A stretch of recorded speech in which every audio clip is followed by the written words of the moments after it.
Hello and welcome, I'm Thomas Porteous and you're watching NewsX World. Let's take a look at some of the top stories this hour.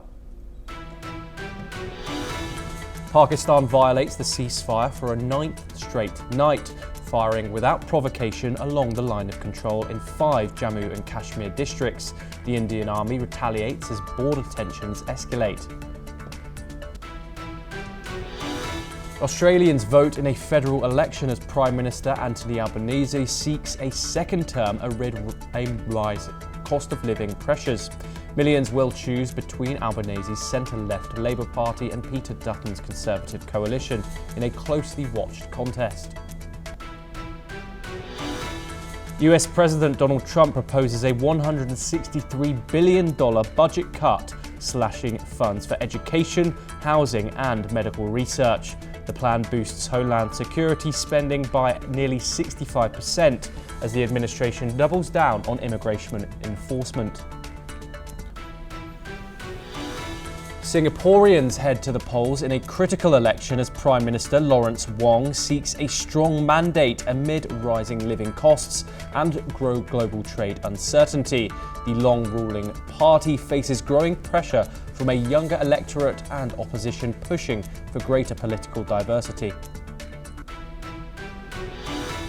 Israel bombs a site near Damascus, sending a clear message to Syria's new Islamist-led government about protecting the Druze minority. Syria condemns the bombing as a dangerous escalation as Israel increases military action.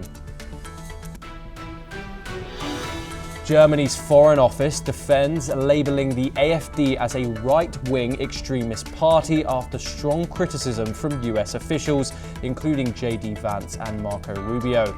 The country's intelligence agency says the AfD promotes exclusion based on ethnicity.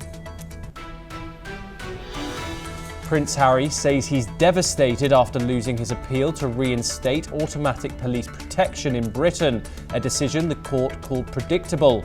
After stepping down from royal duties and moving to the United States, Harry says he can't bring his family safely to the UK.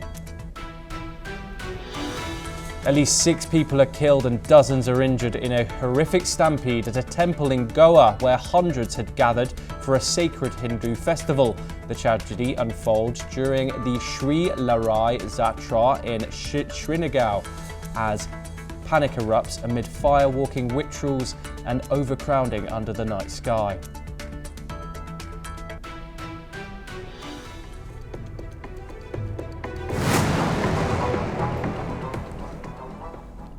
Tensions are escalating once again at the line of control. On the night of May the 2nd, the Pakistan Army opened unprovoked small arms fire across 3 sectors in Jammu and Kashmir, Kupwara, Uri and Anknor, for the 9th violation this year.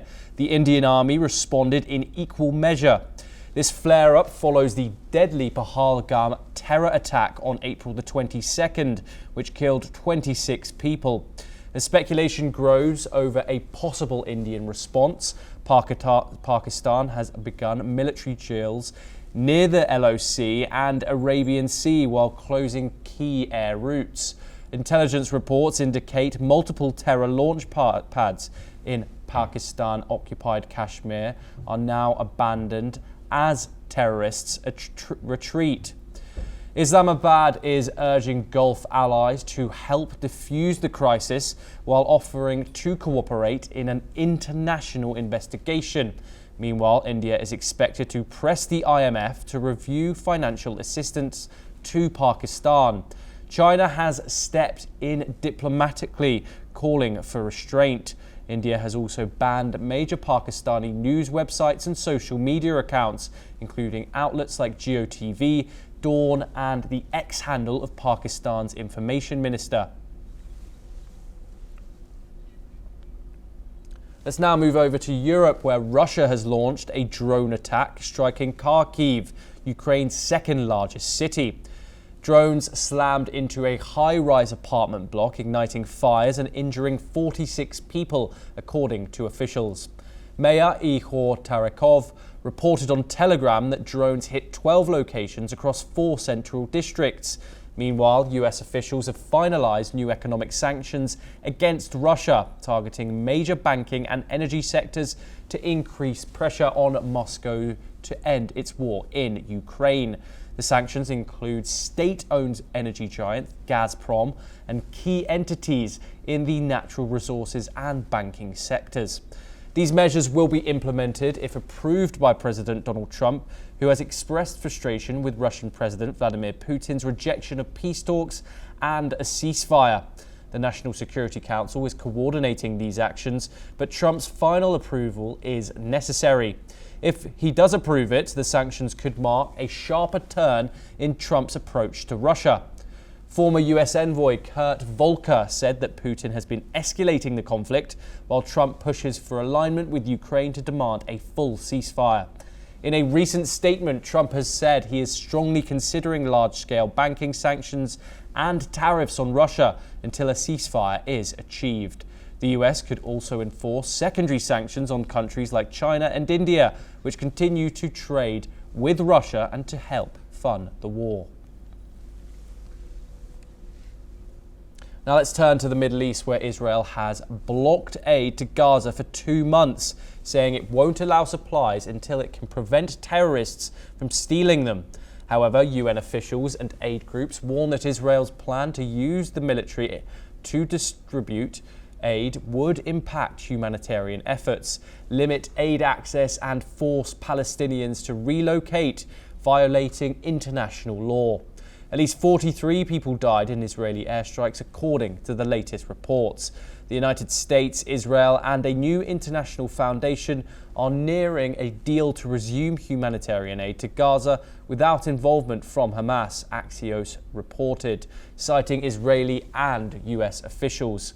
Meanwhile, aid ship organised by the Freedom Flotilla coalition was struck by drones in international waters off Malta. The group says the mission aimed to break Israel's blockade of Gaza. The International Court of Justice concluded hearings on Israel's responsibilities to allow the UN and other aid agencies to operate in occupied Palestinian territories. The Arab League told the court that Israel is legally obligated not to interfere with the UNRWA's operations.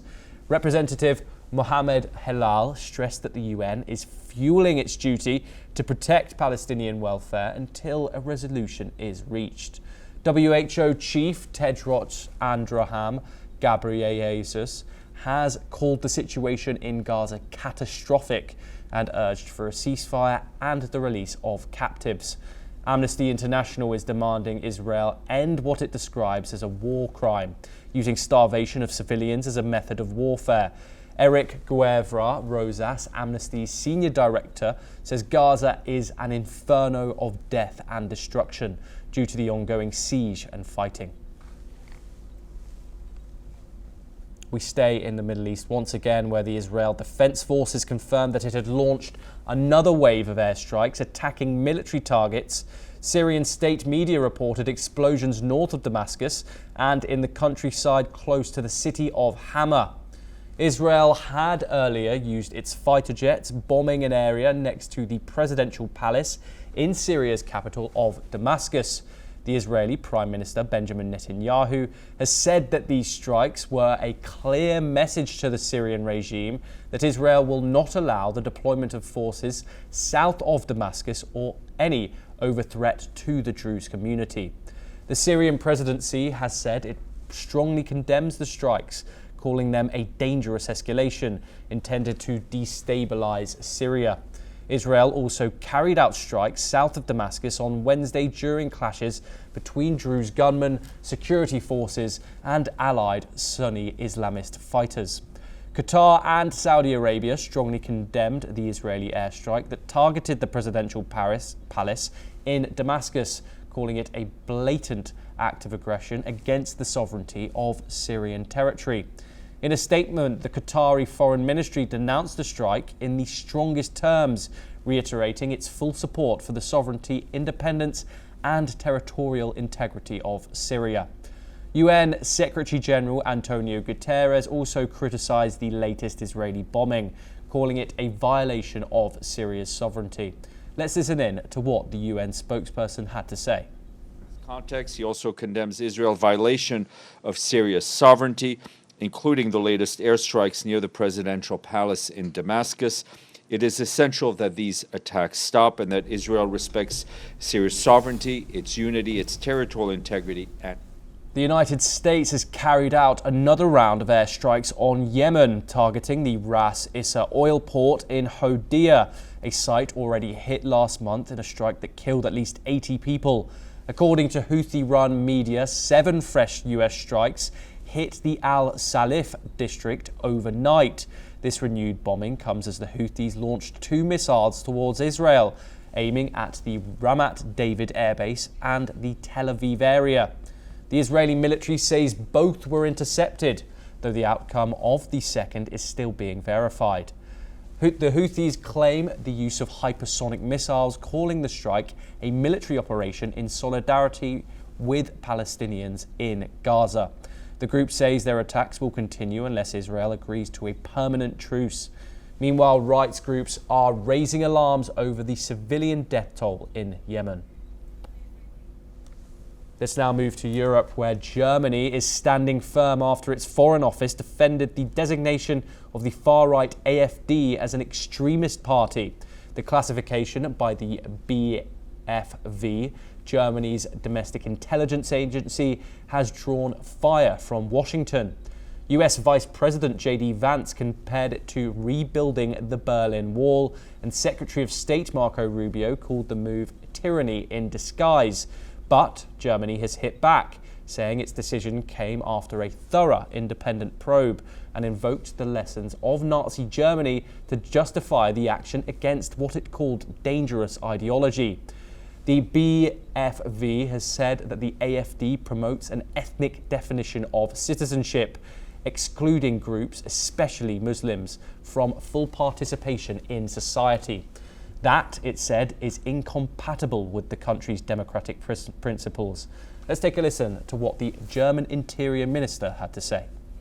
Die AfD ist als gesichert rechtsextremistische Partei einzustufen.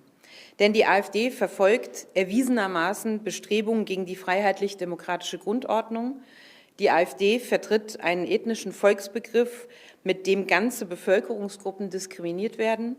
Bürgerinnen und Bürger mit Migrationsgeschichte werden als Deutsche zweiter Klasse behandelt. Das widerspricht klar der Menschenwürdegarantie des Artikel 1 des Grundgesetzes. Ihre völkische Haltung zeigt sich in rassistischen Äußerungen, vor allem gegen Zugewanderte und Muslime. The new classification allows expanded surveillance, including phone taps and undercover agents. The AfD, which surged to second place in this year's elections with over 20% of the vote, denounced the move as politically motivated. Party leaders claim they're being silenced by the establishment.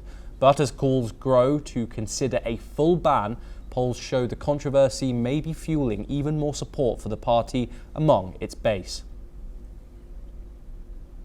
We stay in Germany now, where a car has driven into a crowd in southwestern German city of Stuttgart, killing 1 person and injuring several others, according to the police. Stuttgart said police believe that it was a tragic traffic accident after a preliminary investigation. The incident has occurred as people were waiting at a metro stop when a Mercedes G-Class SUV slammed into the crowd. 8 people were injured, 3 of them seriously. 1 person was resuscitated at the scene, but a 46-year-old woman later died in hospital. The 42-year-old driver was arrested and is being questioned, but police stressed there are no indications of a deliberate attack. Authorities have cordoned off the area and services at the metro have been suspended. Traffic restrictions are in place in the centre of Stuttgart as police continue their investigation. This comes after several deadly car ramming attacks in Germany in recent months. Now let's turn our attention to the United States. President Donald Trump announced on Friday that his administration will revoke Harvard University's tax-exempt status. The move follows an ongoing attack on elite universities, which includes a recent freeze on federal grants to Harvard. The university, in response, called the revocation unlawful, saying it would set a dangerous precedent for higher education in America. The IRS has yet to comment, but while the Senate Democrats are calling for an investigation into potential misuse of executive power, Harvard's tax-exempt status allows for tax-deductible donations and funding crucial to scholarships, medical research, and technological growth. Trump's administration has faced backlash from non-profit groups, warning of wider consequences for all non-profit organizations. We stay in the United States once again, where the Trump administration is moving ahead with a major shakeup of America's spy agencies. According to a report, the White House plans to cut thousands of jobs across multiple intelligence agencies, including a cut of 1,200 positions at the CIA alone. These cuts, to be carried out over several years, come as part of what the agency calls as a hostilic strategy to align with President Trump's national security priorities. While many positions will be phased out through retirements and hiring freezes, some hires could now be laid off. The National Security Agency is also expected to downsize. Meanwhile, diversity and inclusion programs across the intelligence community have all been scrapped, a move that was criticized by advocacy groups. The CIA's director says the goal is to refocus on human intelligence and strategic threats like China. The Trump administration has proposed a $163 billion cut to next year's federal budget. Spending on housing, medical research, and other public services would be reduced. At the same time, defense and border security would get a major boost. Homeland security funding would raise nearly 65% from 2025 levels. The plan adds $500 million to support broader border crackdowns and deportations. Another $766 million would go to new border security technology. It also keeps 22,000 Border Patrol agents and adds more customs officers.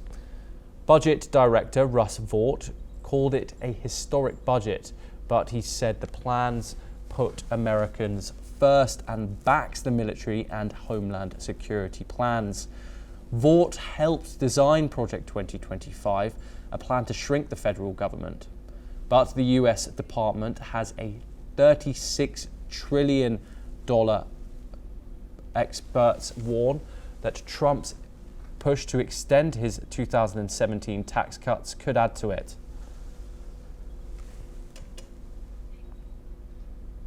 Iran is standing firm despite fresh pressure from the United States.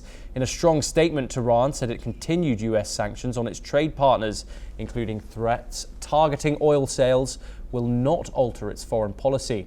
This comes after President Donald Trump warned that any country or individual buying even a small amount of Iranian oil or petrochemicals would face immediate secondary sanctions. Trump's remarks followed the postponement of planned nuclear talks, with Iran blaming logistical issues. Still, Iran says it's open to a just and balanced deal, but insists sanctions must end. France, meanwhile, has raised concerns, warning Iran is on the brink of developing nuclear weapons, a claim that Tehran strongly denies, calling it absurd. President Donald Trump's administration is asking the US Supreme Court to intervene after a federal judge blocked the Department of Government Efficiency by Elon Musk from gaining access to sensitive Social Security data. The Justice Department says the judge's order, which halts data sharing with Doge, amounts to judicial overreach. Judge Ellen Hollander, an Obama-era appointee, ruled that Doge had not justified its demand for unprecedented, unfettered access to millions of Americans' private records. Her order extended a previous ban after unions and advocacy groups sued, warning the data grab would violate federal privacy laws. Doge is a signature project of Trump and Musk, aimed at slashing bureaucracy and modernizing federal systems. but critics say it's doing so at the expense of citizens' privacy. The Supreme Court has now asked the challengers to respond by May the 12th, setting the stage for a high-stakes legal battle over privacy and executive power. Now we move to the Indo-Pacific, where Singaporeans are heading to the polls today in a closely watched general election, the first major test for Prime Minister Lawrence Wong since he took office last year. By noon, nearly 1.3 million people had voted. That's 48% of all eligible voters, according to the Elections Department. Wong cast his ballot just after midday, accompanied by his wife at the polling station in central Singapore. The long-ruling People's Action Party, in power for 66 years, is widely expected to retain a strong majority. But with rising living costs and job security on voters' minds, opposition parties like the Workers' Party are hoping to make further inroads. Wong, who led Singapore's COVID task force, has called for a strong mandate to deal with looming economic challenges, including potential fallout from US tariffs on China. Polling ends at 8 p.m. local time, but with results expected trickling in by midnight. We now move to South Asia, where a deadly stampede during a religious festival in India's coastal state of Goa has left at least 6 dead and more than 30 people injured. The incident occurred in the early hours of Saturday at the Sri Larai Devi temple in the town of Bichaloem, where thousands of devotees had gathered for the temple's annual procession. Authorities say panic broke out on a steep, narrow stretch near the temple, triggering a rush that led to casualties, and even 10 of the injured remain in critical position and are being treated in major hospitals across North Goa. India's Prime Minister Narendra Modi and Goa's Chief Minister Pramod Sawant have expressed their condolences. The Chief Minister visited the injured and has ordered an investigation into the incident. Despite the deployment of more than 1,000 police personnel, crowd control's efforts are repeatedly overwhelmed. Medical teams remain on high alert, with emergency units mobilized to treat those affected. We now once again move over to Europe, where in an update from the UK's local elections, hard-right upstarts Reform UK scored a major victory in a by-election, taking a parliamentary seat from Prime Minister Keir Starmer's Labour Party in Runcorn and Helmsby in northwest England. Reform, led by Nigel Farage, won the seat by just 6 votes, gaining traction in other localities, including a mayoralty. According to media reports, this victory marks Reform's first ever by-election win and deals a blow to Labour, as it also secured dozens of council seats from both Labour and the Conservatives. Political scientist John Curtice said Reform is now a significant challenge to both Labour and the Tory party, with polls suggesting a shift away from the establishment parties. Reform has since promised to stop the boats of irregular migrants crossing the English Channel and hopes to build grassroots support ahead of the next general election in 2029. Let's listen to what Nigel Farage, Reform UK leader, had to say. Think about the change. This is Heartland Labour Party. Their vote has collapsed and much of it's come to us. And that does away with the sort of media narrative that somehow it's just us versus the Conservatives. It's not. This is a whole different politics. And what tonight does is it embeds us. We now are the opposition party in the United Kingdom to the Labour Party, and the Tories. A truck spilled 750 kilograms of sharp metal debris across one of Australia's busiest highways today, forcing city-bound lanes to close, damaging hundreds of vehicles and sparking traffic chaos. New South Wales State Police said the incident occurred on the M1 Pacific motorway in the early hours of the morning, leaving over 300 vehicles with tyre damage. The M1, a freight and commuter route, that runs north of Sydney remains partially shut as emergency services clear up the debris using magnets and working to hoover up the highway.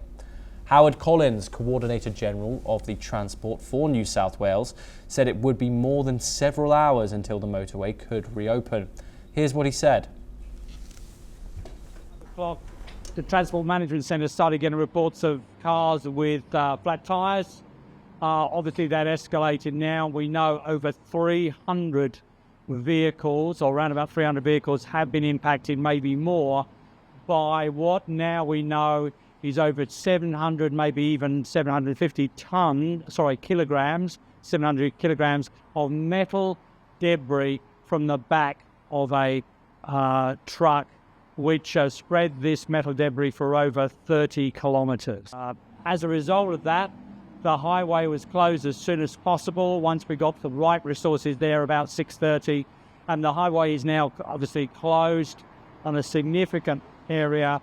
We have managed, with the support of the police, to get some of those big heavy trucks through the area under escort, but the road southbound is still closed, and it is now going to take more than several hours to clean the rest of the motorway up to make sure. Once again, moving back to Europe, where in a latest BBC interview, the Duke of Sussex said that he would love a reconciliation with the royal family.